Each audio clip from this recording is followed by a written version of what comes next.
Hello សួស្តីបងប្អូនទាំងអស់គ្នាវិលមកកាន់វីដេអូថ្មីរបស់យើងទៀតហើយដែលថ្ងៃដែរគឺខ្ញុំលើកយក tool 2យកមកប្រើប្រាស់ក៏ដូចជាអនុវត្តឲ្យបងប្អូនទាំងអស់គ្នាបានឃើញដែល tool ទី1តាក់ទងទៅនឹង tool អក្សរកាត់ A និង tool ទី2តាក់ទងអក្សរកាត់ U អូខេឥឡូវយើងចាប់ផ្ដើមចូលមកអនុវត្តផ្ទាល់តែម្ដងដែលខ្ញុំជ្រើសរើសយកกระดาษផ្ទាំងមួយនេះយកមកប្រើប្រាស់ខ្ញុំស៊ូមតិចអូខេហើយបន្ទាប់មកខ្ញុំយករូបភាពមួយទៀតដើម្បីស្គាល់ក្នុងការប្រើប្រាស់អូខេយករូបភាពមួយនេះចុះ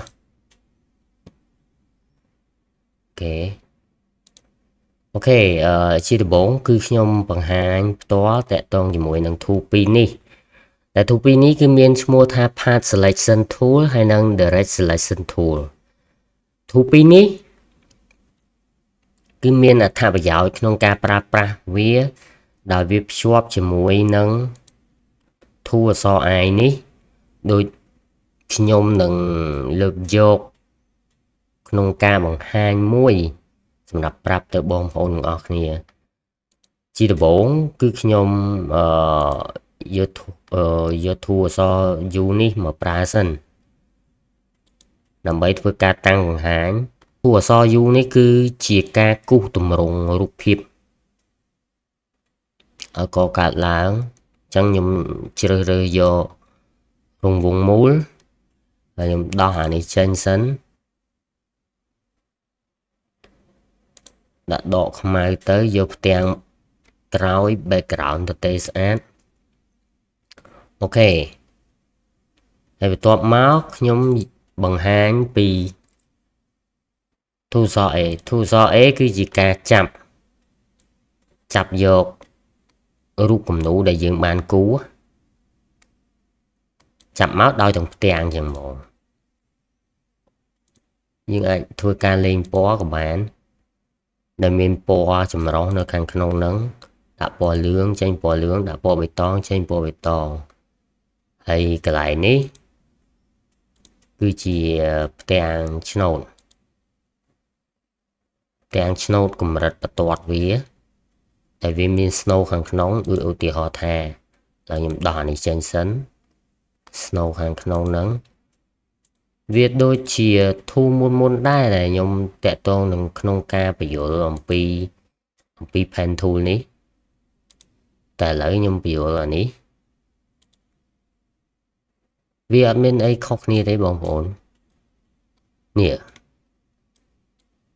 គ្រាន់តែជាការប្រិយព្រមបន្ទាត់ហើយដាក់ត្រេដាក់នេះអីដូចតមុនដែរនៅក្នុងនេះគឺមានលេងតែមដូចគ្នា object វានីមួយគឺប្រើសម្រាប់ធ្វើកិច្ចការអស់ហ្នឹងបងប្អូនអាចចូល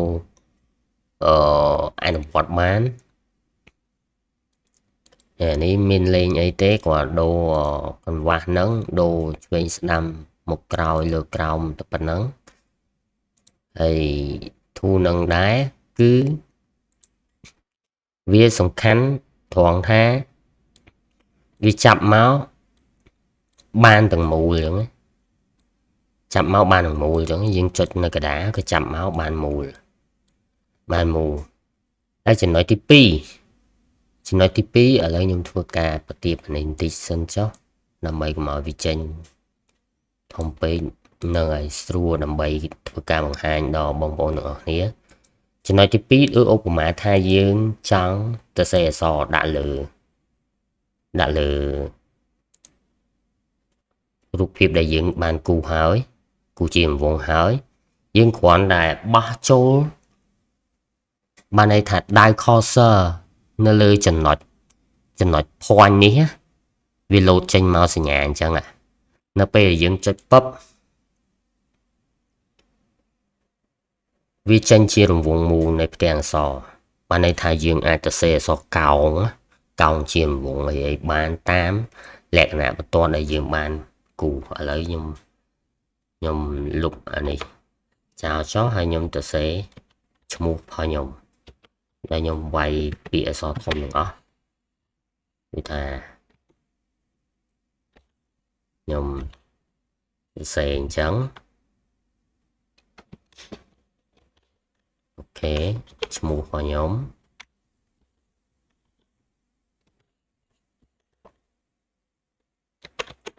SEY អូខេចេញបានជារូបរាងមួយទៅជាអក្សរមួយឃើញនៅបងប្អូន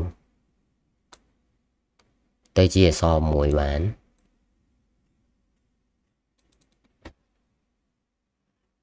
អូខេយើងបានប៉ុណ្ណេះហើយឧទាហរណ៍ថាខ្ញុំយករូបមួយនេះខ្ញុំទាញចេញមកវាដូចជាការលេងតែម logo ជារង្វង់មូលអីអញ្ចឹងណាបងប្អូនអានេះខ្ញុំចាំអញ្ចឹងហើយខ្ញុំយកអានេះដាក់បន្ទប់ទៅលើឃើញទេយើងអាចលេង style អញ្ចឹងបាន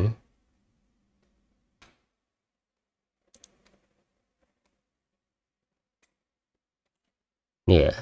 យើងអាចធ្វើការបង្វិលក៏បានដែរបងប្អូនបង្វិលហើយយើងចុច Ctrl T មកយើងចង់បរិយារួមទៅតាមទំហំនៃ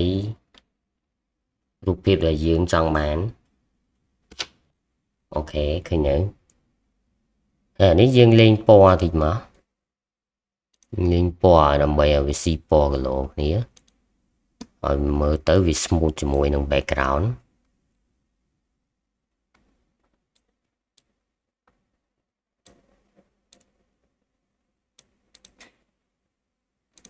យកនេះបន្តិចអូខេលេងពណ៌ដូចផងវាហ្មង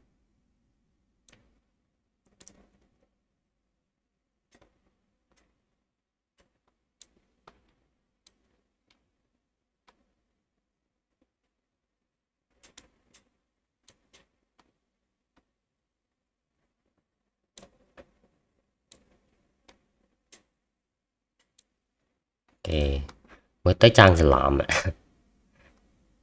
ហើយយើងចូលលេងពណ៌អក្សរបន្តិចទៅដើរវារៀងគីឡូបន្តិចទៅ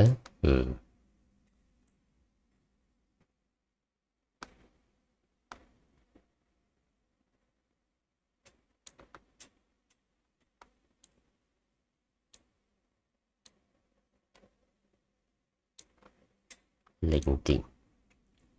យើងអាចធ្វើការបង្វិលបានបង្វិលមុំ90ដឺក្រេមកវាចំឃើញទេអញ្ចឹងបើសិនជាអ្នកទាំងអស់គ្នាអាចចង់ធ្វើជា logo ជាអក្សររត់កាត់មូលជុំវិញ logo ហ្នឹងអីយើងអាចធ្វើបានហើយនេះចំណុចនេះគឺជា direct selection tool ហ្នឹងតាក់ទងនឹងផ្ដោតទៅលើអ្វីផ្ដោតទៅលើការឧទាហរណ៍ថាខ្ញុំគូស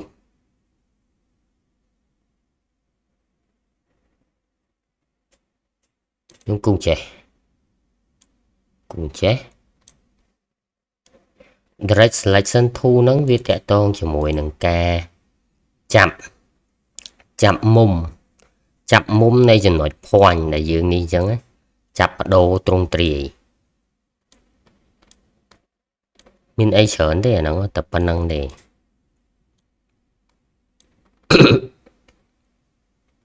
អ្នកទាំងអស់គ្នាអាចធ្វើការ select រួមបានហើយអាចចាប់វាតាមខ្សែចំណុចនេះក៏បានវាដោយទាំងមូលនេះខ្ញុំធ្វើការដោះអានេះសិនឬក៏ចាប់វាចំណុចនេះក៏បានដែរក៏វាដោយទាំងមូលដែរប៉ុន្តែអ្នកទាំងអស់គ្នាចាប់វានៅចំណុចកណ្ដាលនេះចាប់អត់បានទេណាឃើញវាបាត់ទៅវិញប៉ុន្តែវាអត់មានទៅណាទេវានៅហ្នឹងឯងបងប្អូនវានៅហ្នឹងឯងនេះទៅពេលយើងដូរមកនេះ Path Selection Tool វាលោតមកបង្ហាញឲ្យយើងឃើញហើយអាពីរនេះចាប់ខុសគ្នាបងប្អូនអាមិញអាក្រោមនេះ ចាប់កដានេះអត់បាននេះចាប់កដានេះអត់បាននេះតែអានេះចាប់កដានេះបានណាចាប់កដានេះបានណាជាចម្លែកខុសគ្នារវាង 2 ពីរហ្នឹងគឺខុសគ្នាត្រង់ហ្នឹងអានេះបានន័យថាចាប់មកតួខ្លួនវាប៉ុន្តែអត់អាចធ្វើអីបានច្រើនទេអត់អាចកែចំណុចមុំបានទេតែអានេះអាចកែចំណុចមុំបានឃើញទៅអាចកែចំណុចមុំបានហើយបើសិនជាយើងចង់ផ្លាស់ប្ដូរទម្រង់វាដូចថាចង់បវល់វាកែទម្រង់បាត់បែនដែលយើងខ្ជិលចាប់ភ័ណ្ឌចេះដូរទ្រង់ទ្រីអីយើងអាចចុច Ctrl T អូ sorry យើងអាច select វាទាំងអស់ដើម្បីឲ្យវាជាប់មុំវាទាំងអស់រួចបន្ទាប់មកយើងចុច Ctrl T មកវាបានដោយមុំទាំង4នេះកាលណាដែលយើងចាប់បានមុំ1ឬក៏2អីអញ្ចឹងយើង select យើង Ctrl T មកវាបានតែ2មុំឯងអញ្ចឹងវាអាចទាញមកបានតែ2នៅពេលដែលយើងបានទាញក្នុងទម្រង់វាមូលពេញអញ្ចឹងហើយយើងអាចធ្វើការបង្វិលវាបាន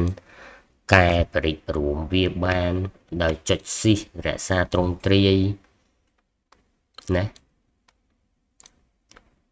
វាអាចធ្វើបានអញ្ចឹង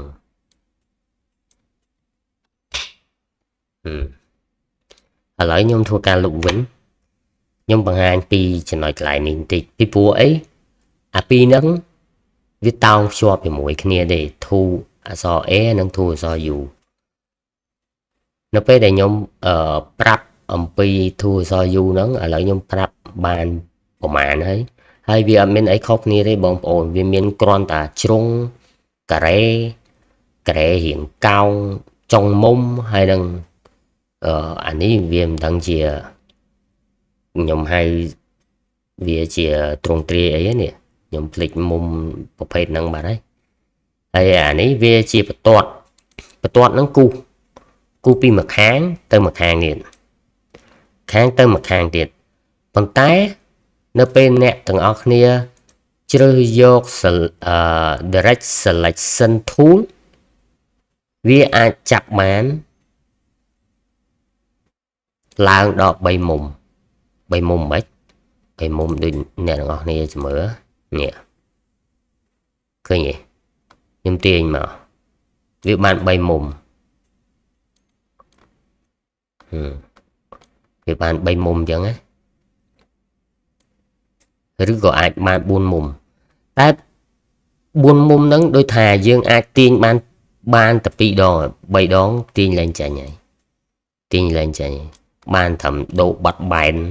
ពុតប៉ែននៃមុំម្ខាងទេវាអាចលើសច្រើនលើសដល់4 5មុំអីទេអញ្ចឹងនៅពេលដែលយើងចុចខ្ញុំធ្វើការ back តិចអូខេ back មកវិញចុចនេះអូបានមួយមុំព្រោះវាអញ្ចឹងឃើញនៅដល់ពេលអូសអានេះមួយទៀតឃើញនៅចុចមកអូសឡើងកើតហើយឥឡូវអ្នកទាំងអស់គ្នាបានយល់ហើយណាហើយទី2យើងអាចចាប់ខ្សែកណ្ដាលនេះចេញមុំមក4ដោយចេញរៀងចតុកោណកែងនេះហ្នឹងអញ្ចឹងអ្នកទាំងអស់គ្នាអាចយល់ពីបញ្ហាមួយហ្នឹងហើយតកតងជាមួយនឹងអានេះគ្មានអីទេគឺថាឥឡូវខ្ញុំបែកមកវិញហើយខ្ញុំជ្រើសរើសយកអានេះវាគ្រាន់តែចាប់ចំណុចភ័ណ្ឌផ្លាស់ប្ដូរ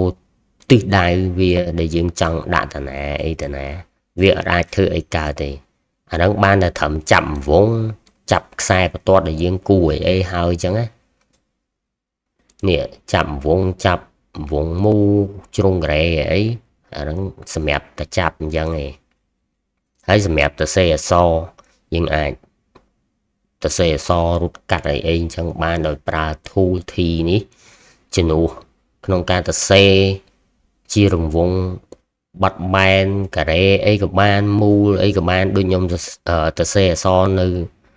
មូលដែលខ្ញុំបានបង្កើតឲ្យអ្នកទាំងអស់គ្នាបានឃើញអញ្ចឹងវាមានតែប៉ុណ្្នឹងទេហើយអានេះគឺជ្រើសរើសឥឡូវខ្ញុំជិបសិនខ្ញុំបែកកានេះសិនឯងខ្ញុំបែកកានេះសិនអូ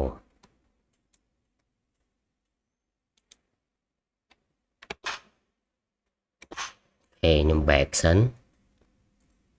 នេះ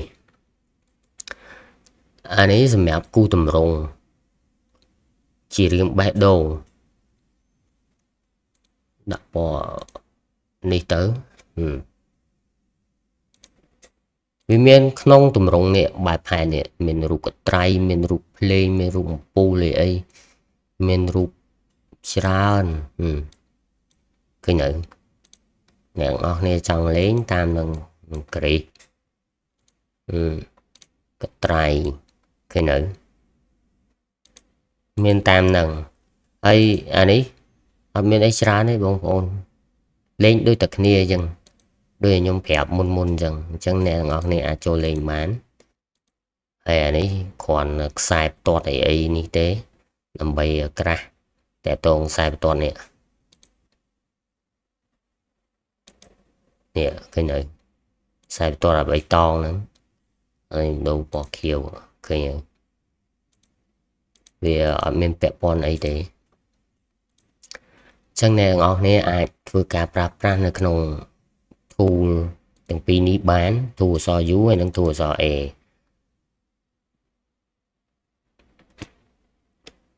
អូខេចឹងខ្ញុំធ្វើការលុបវាត្រឡប់ទៅវិញហ្នឹងហើយអ្នកទាំងអស់គ្នាអាចយល់អំពី tool ទាំងនេះអ្នកទាំងអស់គ្នាព្យាយាមអនុវត្តយូរទៅអ្នកទាំងអស់គ្នានឹងទទួលបានចំណេះដឹងដូចជាខ្ញុំបានប្រាប់ហើយអានេះអាបេះដូងនេះគឺអាចធ្វើការលេងពណ៌បានលេងជាងនេះបន្តិចទៅឃើញនៅដាក់នេះទៅឲ្យ smooth បន្តិចទៅហើយចុច Ctrl T មកដើម្បីពរិចរួមសេចចិត្តបងប្អូន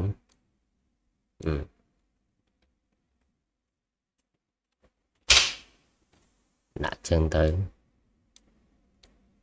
វាចេញទៅជាមួយបែបហើយយើងចង់ចាប់វាគ្រាន់ចុចអក្សរ V វិញមក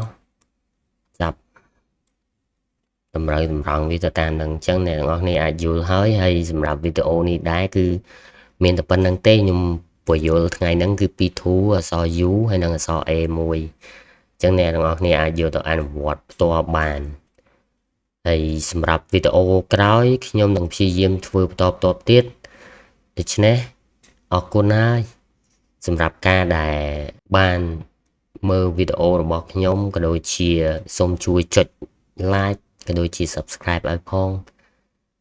ហើយខ្ញុំនឹងព្យាយាមធ្វើវីដេអូបន្តទៀតដើម្បីបង្ហាញអំពីចំណេះដឹងថ្មីដល់អ្នកទាំងអស់គ្នាអូខេអញ្ចឹងវីដេអូហ្នឹងមានតែប៉ុណ្្នឹងទេអរគុណច្រើនបាយបាយ